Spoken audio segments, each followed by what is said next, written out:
With clear water? Has anybody ever combined whiskey and Mountain Dew? Yes. How is your feeling about that? Bad idea? What kind of whiskey? Hypothetically speaking, Crown Royal. Nope. Yeah, we're going to steer clear of that one. Yeah, you steer clear of that one. Though I will add some perfectly clear filtered water. Yeah, that's about right. Yeah, that's about as much as I need to deal with you weeds. Yeah,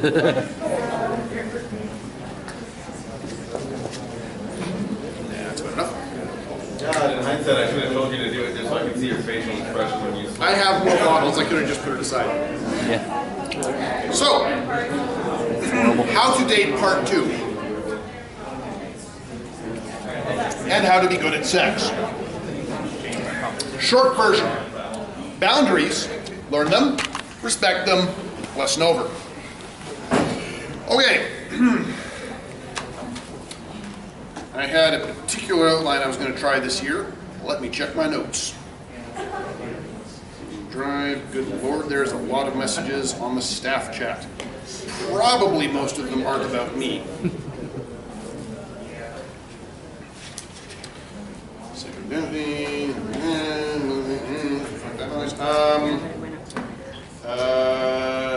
Vigilance. Who here knows what hypervigilance is? Sounds familiar. Okay, hypervigilance is when you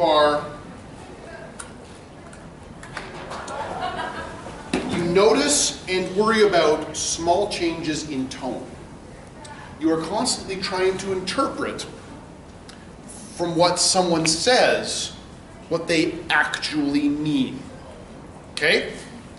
If you are ever concerned about what does that person actually mean by that, A, that's hypervigilance. B, stop.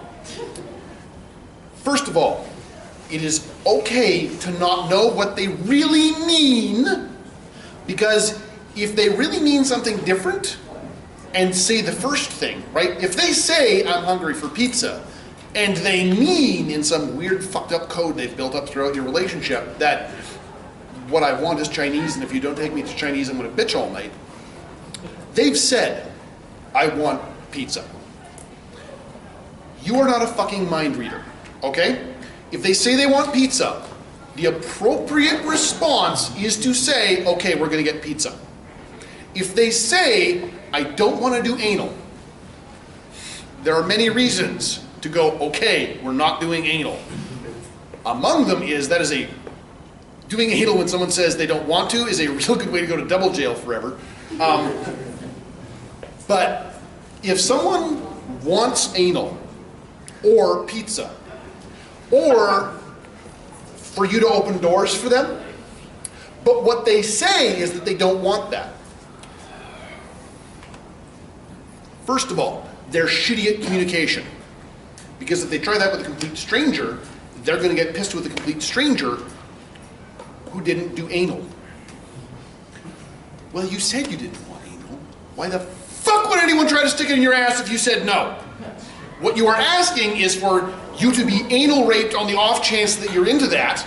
And while Louis C.K. has, let's be honest, fallen from grace in the whole consent department, he had a point.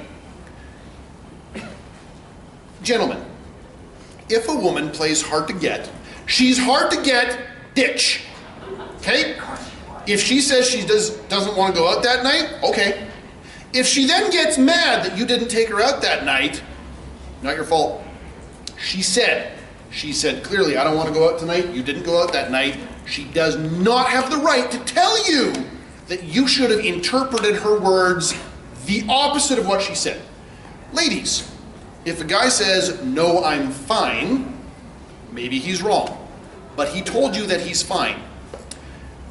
You don't get to pester him until he tells you what's really bothering him, because it is entirely possible either nothing's bothering him, or he doesn't want to talk about it, or he's unaware that something's bothering him. In none of those situations does your asking him, yeah, but what's bothering you, get you a good result. What it gets you is a pissed off boyfriend, or father, or son, or new friend. This is why the kink community is big about communication and consent. If someone says, I want to try anal, and what they mean is, I don't want to try anal. Like, they can't get mad at you for trying anal. Like, somewhere between, is this good? Okay. How about lube? Okay. We're going to try 2 fingers. Okay. Here's my dick. They have the opportunity for like 15 solid minutes of warm-up to be like, no, I'm done. If they keep saying, yes, keep going, the minute someone says stop, you stop. Sex is like fist fighting. Not the way you're thinking. I mean, sometimes, but sex, this is, John Oliver said this. Sex is like fist fighting. The instant one of the participants decides they don't want to do it anymore, it becomes a crime. So don't think of sex like fist fighting, but think of consent and involvement in sex the same way you would about having a fight, physical fight. If 2 people are sparring on the mat and both of them are like, yes, let's practice this, the minute one of them says like, no, I'm good, I gotta take a 5-minute breather. If the other person is like, no, I'm gonna punch you some more, you've graduated from sparring to assault. If you're in the middle of sex and someone says, I'm having a flashback to child abuse, or I've decided I don't want to try anal tonight, or, oh God, I shouldn't have eaten that taco, get off of me right now. I'm not saying that's happened to me, but I love falafel king. But eat wisely before eating. Lots of fiber. That's what I'm saying. So, this all ties back to how to get dates. You remember how I said if a woman does this and says no thanks, that's her communicating boundaries. She doesn't have to say, I don't want to talk to you. Because there are non-verbal ways to express things. If someone does this in response to your touch, that's a no. They don't need to say, no, don't touch me, before you stop touching them. The minute someone is not enthusiastic about your touch, you stop. The minute someone is clearly checking out of a conversation, you stop. Here's an important thing. It doesn't necessarily mean that they've decided to hate you. That is sort of a black and white approach to things that nerds have a problem with. The problem may be she's into it, she's enjoying the conversation, and then Lucifer's Waterfall subscription checks in the middle of the conversation, and she feels glorp, and she's like, I have to go. And you're like, but we were having ice cream, we were having a nice chat. I have to go. What did I do wrong? I have to go. Let her fucking leave the table, okay? If she says I have to go, okay, thank you for the good time. That's where you leave it, and she might say, great, I'll be back in 10 minutes, and goes to the bathroom. That means she's changing her pad. Because she involuntarily bleeds out of her genitals, let her leave the table. She may decide that she's just not in that conversation. If your response is, oh, okay, well, thank you for the conversation, have a good night, she's going to leave that table going, oh, well, I wasn't really, digging that conversation, but unlike the other 9 guys I talked to tonight, he actually respected my boundaries. Maybe he's worth another shot talking to. That's not how you get laid. But that is how you don't get struck off the list, okay? Your goal is not to get through checkpoint A, checkpoint B, checkpoint C, fuck. Your goal is to interact with other human beings who are thinking agents in a way that respects their boundaries, and maybe you find you get along. And maybe you find you get along and you're attracted, and maybe that leads to fucking. But you're not going to fuck everyone you meet. Most people you meet, you in fact are not going to fuck. If what you want is to get fucked, it is illegal to go to a prostitute in Canada. However, they're pretty chill about it. And if step 1 is, before I give you any money, I want to honk your tit, a sex worker will generally respond, okay, sure. An undercover cop will be like, no, pay me first. That's a cop, leave. Because it is illegal to engage a prostitute in Canada, and I am not advocating that you do so, because I'm pretty sure that would be illegal too. I'm just saying that in a country where prostitution is legal but hiring a prostitute isn't, cops are not okay with having their titties handled, even if they're dressed up sexy. Sex workers are like, I mean, first one's free, go ahead. That's it, a sex worker can say no at any time. There's another thing. A prostitute that you have paid $100 to stick it in her cooter can stop midway through and be like, I'm gonna give you a refund, I have to go. You don't get to keep fucking her. She's a human being providing a service. If someone goes off shift at retail, you don't get to follow them and ask them to fold shirts. If you're with a hooker and she decides you're done, you're fucking done. Clear? Good. So back to the conversation at the bar. What you're doing is you're doing it in stages. You walk into the bar. If someone finds you attractive from a distance, they'll look at you. If you're looking at them, you'll make eye contact. People will also look at movement in the corner of their eye. So eye contact from across the bar is not, go, you'll fuck her. It is, there may be interest there. So what you do is, you scan the room, you look for eye contact, and you look for people that are interested to you. You go to the bar, you order your drink. You look across the room again. Anybody who does find you interesting is probably keeping an eye on you, and when you look around, there may be some more eye contact. You can try smiling and raising your drink. If they sustain eye contact, that is intimate with humans, okay? You can be 100 feet away and looking into each other's eyes, and there is a sense of intimacy that you do not get standing side by side, back to back, not looking at each other, okay? Sustained eye contact is a signal.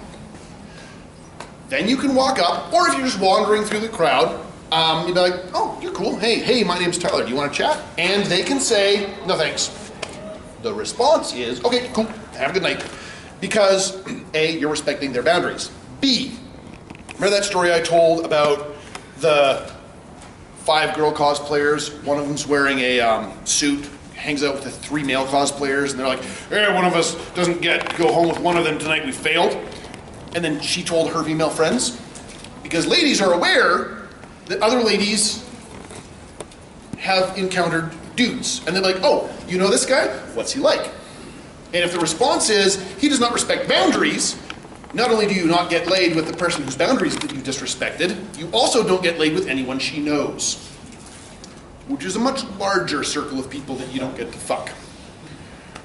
It should not be a threat that makes you respect boundaries. I'm just explaining that if you don't respect boundaries, shit goes south real fast. If you start respecting boundaries after that, it'll still take a while to recover your reputation. But that's not why you should keep doing it. You should keep doing it because respect other people's boundaries so you're not a shitbag. So, let's say you've made eye contact and approached or started conversation and it's going well. Keep things light. Do not ask for a blowjob in the first 5 minutes. Unless you're in a kink club and she's looking at your dick. In that case, be like, oh, do you want to give me a blowjob? And she may say, no thanks. And she may say, yes.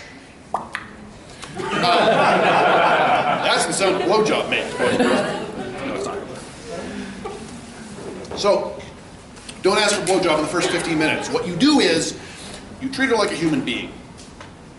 My favorite thing to do in a social situation, doesn't have anything to do with sex, is to ask people what their favorite thing is. Because when another human being talks about what they love the most, they get super animated.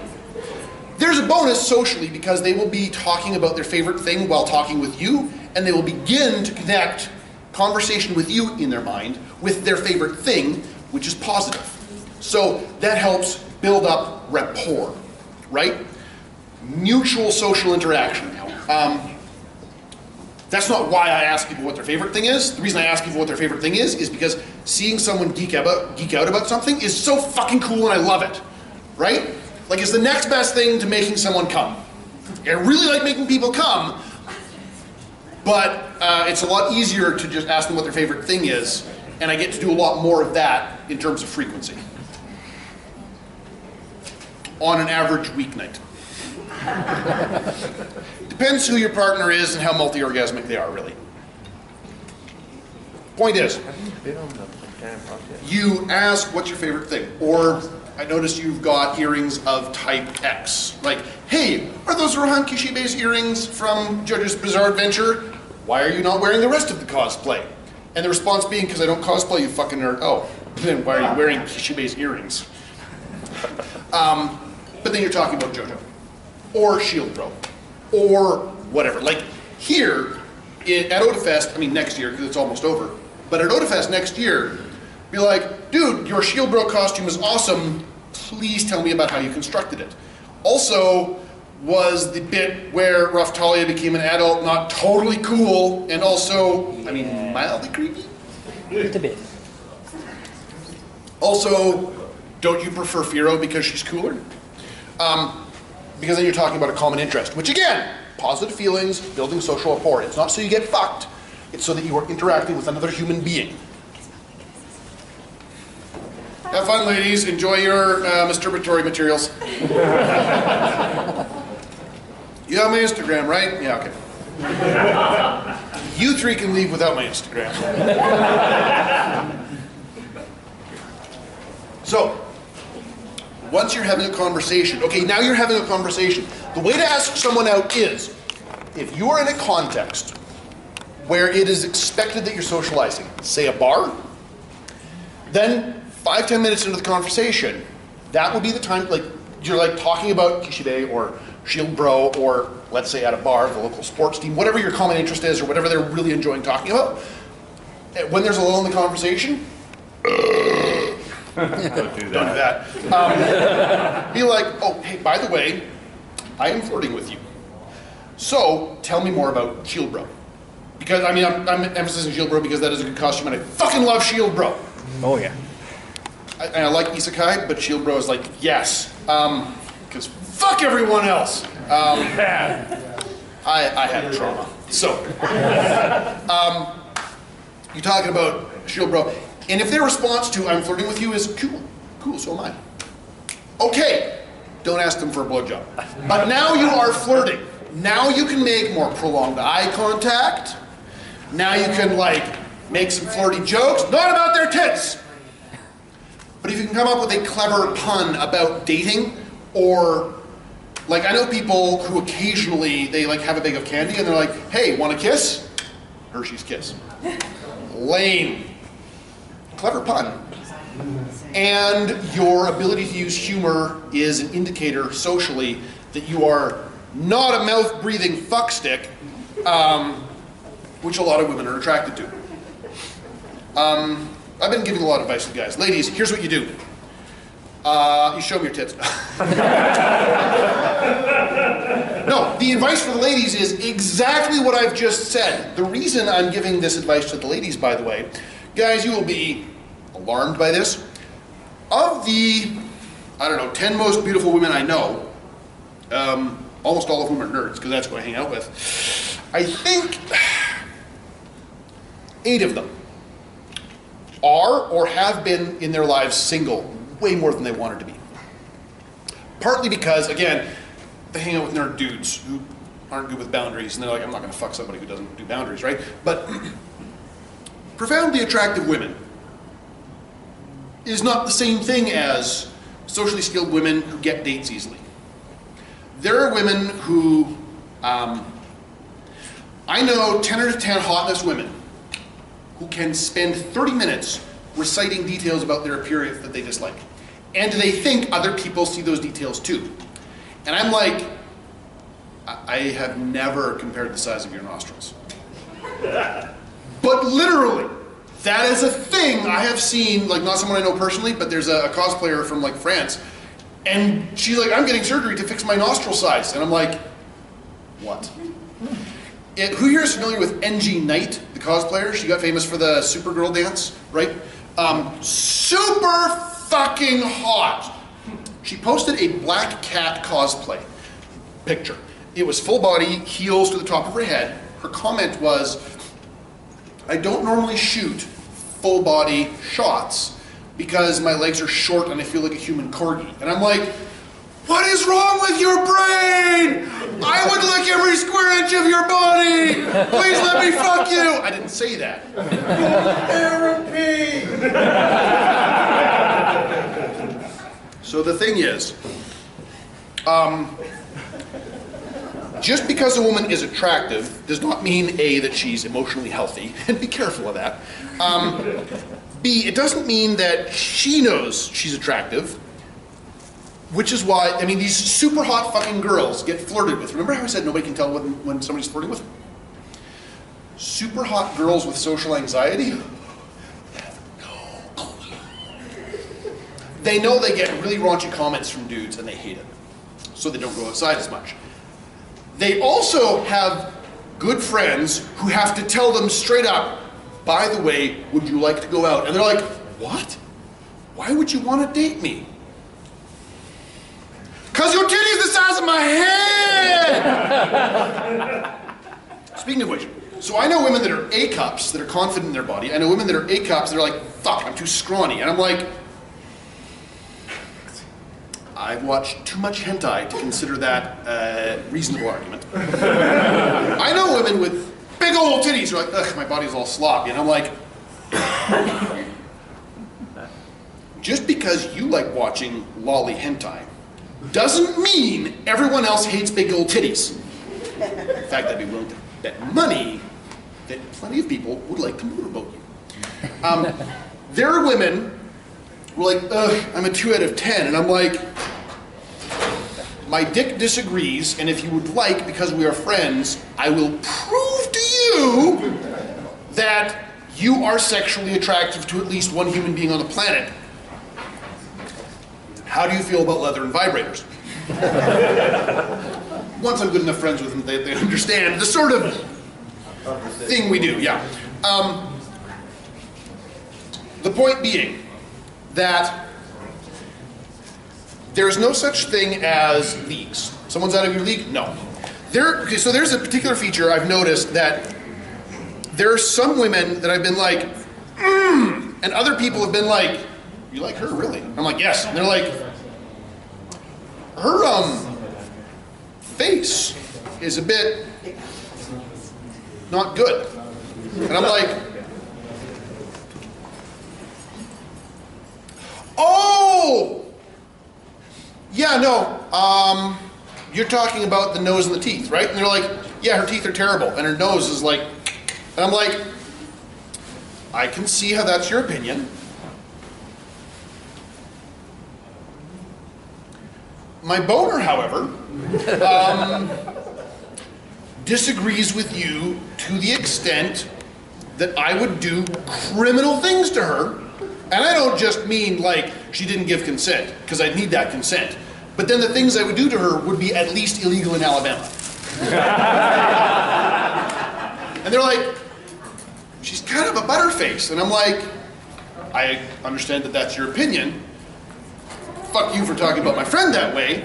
And I just like that kind of nose apparently does it for me. I don't seek that kind of nose out, but if someone happens to have that nose, I want to put my dick in them. Don't ask me why, because I've gone through my entire sexual history and like puberty, and I'm like, nope, no large-nosed person like spanked me when I was a kid or anything. I don't know where that comes from, but I'm like, that particular nose that people are like, oh, but my nose is all, and I'm like, I will fuck you with it. Well, maybe not in it, I don't unless your nostrils are like really weirdly sized. But point being, ladies, you are, I think more than men, aware of the parts of your bodies which do not match a standard of perfection. It is horseshit, because the thing you may dislike the most about your bodies is a thing that will give somebody an erection like nobody's business. Now granted, it is entirely possible that having bad teeth is playing to a niche crowd. But having big titties or small titties, having short legs or long legs, being like, oh, I'm kind of doughy, or yeah, but this I don't like, or oh, my eye color, I don't like it. Or so when you look in a mirror, you're looking at yourself. And you may not want to fuck yourself. And you may look at yourself and like, I don't see why anyone would want to fuck this. I occasionally do that in the mirror. Like I gained weight this year instead of losing weight, and I'm pissed off about it. Pretty catastrophic year in terms of like physical fitness. I'm not like doing poorly. I still cardio 2 hours a day, but anyways, so I look in the mirror and I'm like, fuck, I'm like a bag of pudding someone rolled across a haircutting studio. And then someone will come over to my place and be like, please put your dick in me. And I'm like, I'm not saying no, I'm just, give me a second, because I was not expecting to hear that today, right? So the point is not everybody likes cheeseburgers. Some people like pizza, some people hate pizza. The people who hate pizza are like, why would you want pizza? And the people who love pizza are like, dude, have you seen what Pulcinella down in Kensington does to fucking pizza? And the people who hate pizza are like, right? If you look in the mirror and you're like, why would anyone fuck that? Great, you're not your type. You don't like cheeseburgers. Someone else does. Okay? So, ladies, I'm aware that you know people want to fuck you. Specifically, people find you attractive for many reasons, some of which are mystifying to you about your physical appearance, some of which you're like, but my behavior is weird and I do this, and people are like, I fucking love it. You're a good person and I appreciate you, yada, yada, yada, right? If someone else likes what you don't, they like that thing, no big deal. If you happen to be the thing that someone likes and you don't, please don't explain to them why they're wrong. Like, for your sake and for the other person's. Like, no, you shouldn't be attracted to me because list. Because hating on yourself, the only people who get into that are people you should not be having sex with. It's like, yes, degrade yourself and hate yourself. Excuse me while I ejaculate on you and abuse you for 10 years. So, back to the dating advice. Because that's a natural segue. When someone is respecting boundaries and there is mutual attraction, which doesn't necessarily happen the first date. There are people who may take 6 months to go, oh shit, they make me horny. There's no such thing as losing a friendship. The rom-coms were like, oh no, if I confess, we'll lose our friendship forever. That does happen with emotionally immature people. If both of you understand boundaries and like get emotional awareness, which again, go the fuck to therapy, okay? And both of you are emotionally mature, and 6 months in, or 12 months in, or 5 years in, you're like, do you want to date? Doesn't end a friendship. Because if the response is, no. Then your response, if you're emotionally mature and you respect boundaries, is like, oh, okay. All right, I'll date someone else then. And that's it. And then you go back to fucking playing Final Fantasy XI on a pirated server. Or whatever, right? And if one of you is emotionally immature, then you've got problems. But if you've got two people who are decent to consented communication, and they're like, would you like to do this other thing with our relationship? No? Okay, boom. We're gonna stay with the relationship. As long as, let's say, the other person knows that you respect boundaries, no fucking problem. If there is emotional immaturity and disrespect the boundaries, fucking problem. But that's why go the fuck to therapy. So, is that sufficient dating advice? Do you guys think like, oh, okay, now I understand, and then I'm flirting, and then I ask them out, so here's that ask them out. Would you like to go out for coffee for like maybe an hour and a half on like Thursday night, or maybe another night? And if their response is, yeah, I think I'd like that, cool. I mean, go ahead and be like, be like, okay, how about this time, how about this place? Off we go. Ladies, feel free to ask dudes, not just because, equality in society, but because a lot of dudes are like, because dudes are the ones encouraged to do the asking, they get ground down a lot because we, like, the best looking guys in the world get turned down about 60% of the time. The rest of us, online dating is a goddamn dumpster fire. I think I'm like, when I actually ask people out, I think I'm like between 1 in 5 and 1 in 10. That's my success rate, which is fine, right? Online, it's like 1 in 50 to 1 in 100. And once I have first date down, I don't usually have a problem getting second or third because they understand I respect boundaries, very useful. And by the third date, you know if you've got something going on. If there's mutual chemistry, and a lot of the time there isn't. A lot of the time you're like, I like your titties, but I just cannot stand listening to you talk about the Illuminati.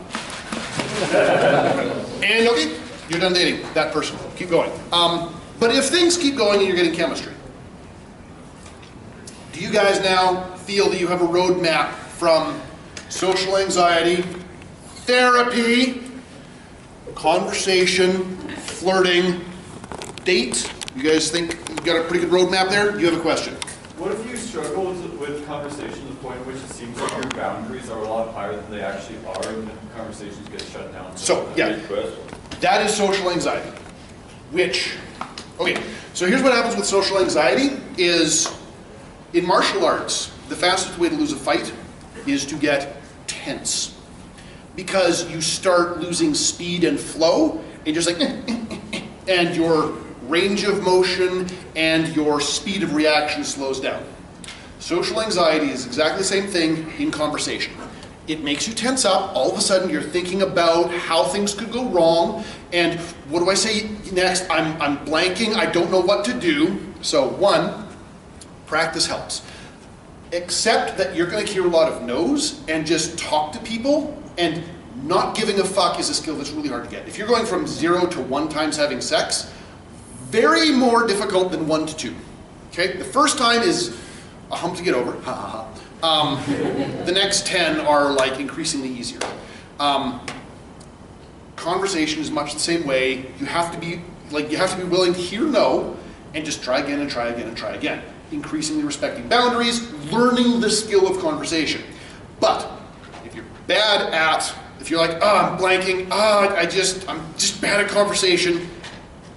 So again, see a therapist, because social anxiety is usually a symptom of a response to trauma where you're like, oh no, I'm going to be hurt, and you sort of clench up. I'm not saying that you were abused or anything, I'm just saying that in response to trauma, we learn to protect ourselves, and while we did that to survive, and that's good, in a regular place where we're not hurting, that's dysfunctional. It's like having your leg cut off trying to walk across a field. You survived, but this is not the best way to do the thing. So therapy helps, practice helps, being able to hear no helps. When you're feeling anxious, step one, allow yourself to think the phrase, I'm feeling anxious. That's not blaming yourself. That is recognizing the state that you're in. Like, I'm hungry.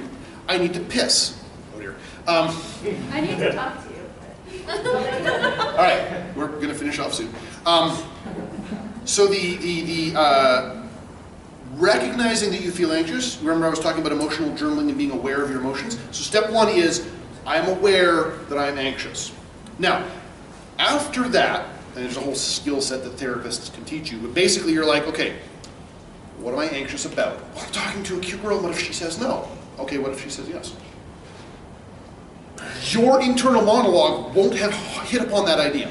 So there's disagreeing with the internal voice that says, what if something goes terribly wrong? Be like, okay, what if something goes right? What is the best thing that could happen? Because that gets your mind thinking about good things instead of bad things. That helps. 2, disagree with the internal voice, because you will hear something like, you're bad at this. Nope.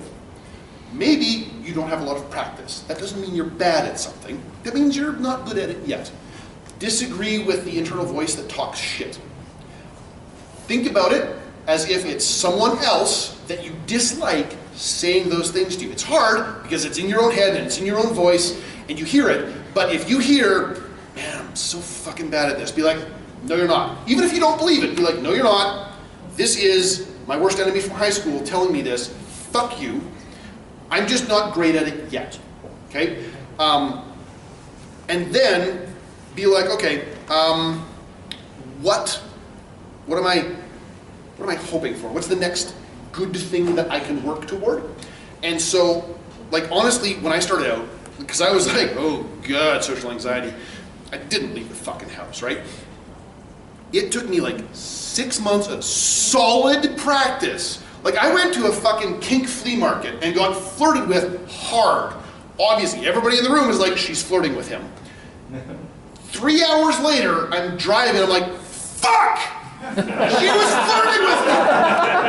That is after 6 months of practice, okay? So it's not immediate, but over time you're like, oh, this happened. I could have responded this better way. And it'll be like, I was months behind on my decision loop.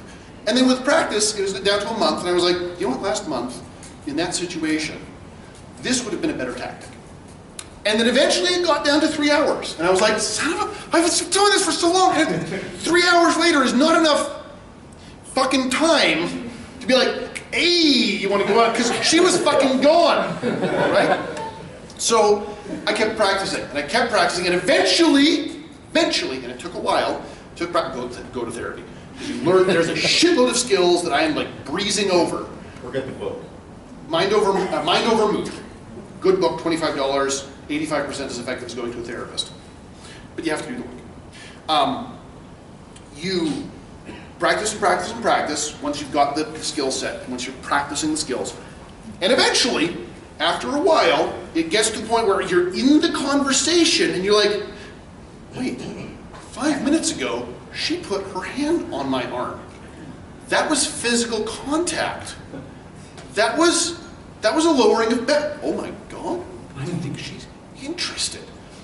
That took me months. It took me months to figure out that, aw, was a sign of interest. Ladies, how many people here think that is painfully obvious as a sign of interest? I didn't figure that shit out. It's easy to see that from like an outside perspective. Yeah. Which is another thing, third-party retelling. So that's a technique that works for a lot of abuse victims. I went through this thing, is it really okay to feel this way? Okay. Before you jump onto the next subject. Yeah, let's hear it. Okay.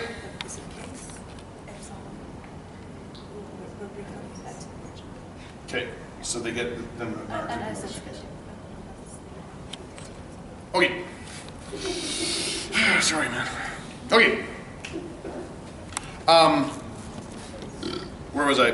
Third-party retelling. Third-party retelling.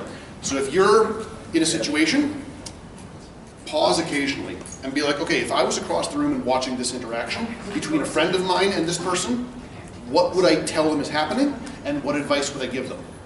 Because a lot of trauma response is sort of learning to shut down your natural responses to things, and learning to trust your gut again is really difficult, but retelling your, because you've got pretty good instincts about other people. You're like, oh honey, don't go out with him.